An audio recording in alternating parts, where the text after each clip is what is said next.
Good day everyone, I am Triksha and for today I will discuss to you my topic about marriage on the rocks. So when we say marriage on the rocks, it is an idiom that means a marriage is in serious trouble and likely to end soon, or it can lead to broke up.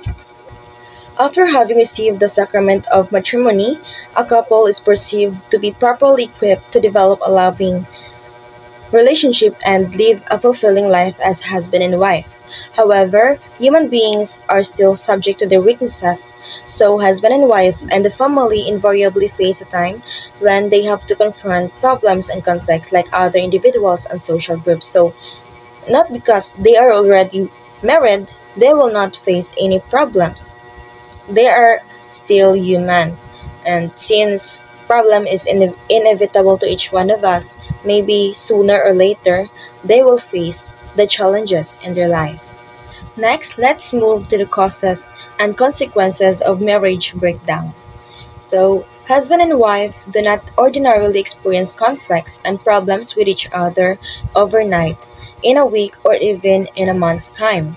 Troubles usually start from little differences, which, if not settled right away, either escalate or accumulate into more serious difficulties.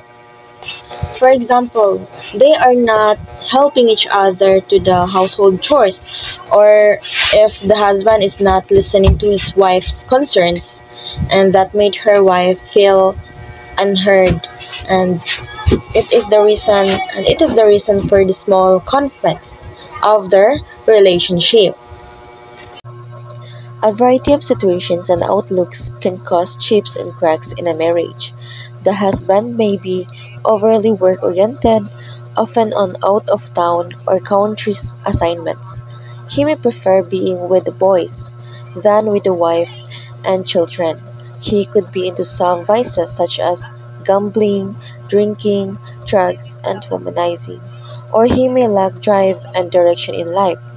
The wife, on the other hand, might be more interested in her profession or work, or is more engrossed with the children and the house, is often out with the girls, or immersed in outside activities such as church work, NGO projects, and such. With attitudes like these, husband and wife eventually spend insufficient time together. These situations can give rise to dire consequences. The affected spouse starts harboring resentment or anger toward the other. What follows is a litany of accusations. Each one hurls at the other a non-caring attitude, impatience, and irritation. Jealousy, a cold shoulder or silent treatment, constant nagging, neglect of children and home, infidelity, and even acts of violence. Causes and consequences of this nature have a way of becoming vicious cycles. Eventually, causes become consequences, and consequences become the causes of other effects. When either spouse or both are no longer willing to be reasonable, to understand, to be patient, or to accept the other in spite of his or her faults, there could come the impending breakup. So it is like when you and your partner is not willing to fix your problem together, and maybe both of you don't want to lower your pride. So it could really happen that it will lead you to break up. Next, the ultimate consequence, the breakup. The breakup of a marriage comes in different forms. First, we have estrangement. It happens when one spouse turns away in feeling and affection from the other. Hostility could also be present, separating them. To outsiders, they may show a united front, but at home, they speak to each other only when necessary. They may be sleeping in the same room but no longer sharing their conjugal bed. In extreme situations, they may be sleeping in separate rooms, and this demeanor is not easily hidden from the children and extended family members who live with them. For example, when your partner falls out of love and he is not interested in you anymore, but you still living in the same room for the sake of your children. Next is separation or abandonment. Separation takes place when one of the spouses leaves the conjugal home, either temporarily or permanently, with no formal or legal separation involved. If it is the husband who leaves, he may remain in touch with his family and provide some form of support. There is hope for his return. There are times when it is the wife who leaves home. Often when wives leave, they bring the children with them. So even if you are separated with your partner, he still needs to support and provide the needs of your children because it is his responsibility and that he is still the father of your child. In abandonment, it means deserting the family and home with no intention of returning. There may be no contact with the deserted spouse and family whatsoever. It is when you are living in your house and not willing to go back again to your family, like no communication and all. Next is legal separation and canonical separation. Both canon law and the Philippine New Family Code are clear about separation under their laws. Canonical separation means the right to serve the common conjugal life while the bond remains. The New Family Code says legal separation is the right to be separated from bed and board but leaving the marriage bond in full force. Both laws say the man and woman remain married to each other. So it means both common law and Philippine Family Code allow spouses to live apart while remaining legally married, and the marital bond remain intact. Next is divorce. Catholics and Christians, with some denominations of other faiths, do not accept divorce, being mindful of the teaching of both Yahweh in the Old Testament and Christ of the new people of God on the permanence of marriage. After creating man and woman, he gave them to each other and said, "What God has joined together, no man can put asunder." In the Old Testament, God had instituted the natural marriage contract meant for Adam and Eve, and all their descendants, thus all the people.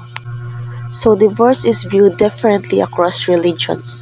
While some, like the Catholic Church, consider marriage indissoluble, citing biblical passages like Matthew 19:16, other Christian denominations and various faiths permit divorce under specific circumstances like adultery or abuse. So the statement that Catholics and Christians do not accept divorce is an oversimplification. While the ideal is lifelong commitment, the reality is that divorce occurs within these faiths and the response varies by denomination and individual belief. Next is annulment is not divorce. So annulment should not be mistaken for divorce. Divorce is the dissolving of a valid marriage contract which certain countries claim to have the right and authority to do through their court's annulment. On the other hand, is the official declaration by competent authorities such as the civil court or the church tribunal that after careful investigation, the marriage under scrutiny is not what it means, that the man and woman were never married from the beginning because of an obstacle blocking validity. Thus, this is a case of declaring nullity. So, annulment declares a marriage invalid from its inception due to a pre-existing impediment, like bigamy or lack of consent, meaning the couple was never legally married. Divorce, conversely, dissolves a valid marriage that was legally formed. Annulment allows remarriage. Divorce implications regarding remarriage vary by jurisdiction. And lastly is the acceptance and reconciliation.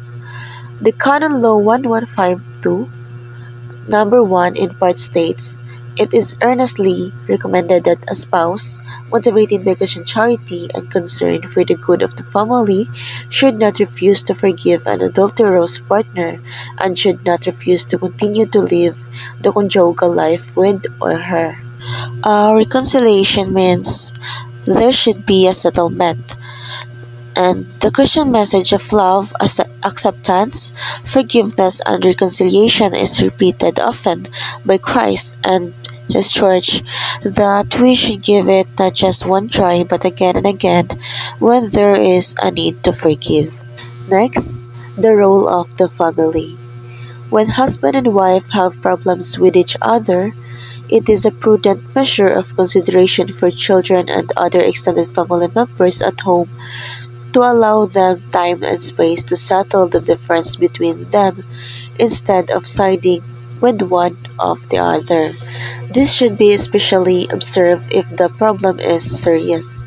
The husband and wife must keep in mind as much as possible that if this is a case of for worse or not for better, they must try to keep their discussion within the bounds of the family's well-being. They must call up their love for each other, patience, understanding, and forbearance. The family members must be patient, supportive, and act as pacemakers if needed. To sum up, husband and wife, like everyone else, are flawed persons. However, if there is the will, there is a way. And because they have pledged to be together for life before God and man, with their love, determination, and prayers and Jesus' presence and grace, they could overcome their differences and be true to their vows. With the family and friends' support, there is hope for a happy outcome.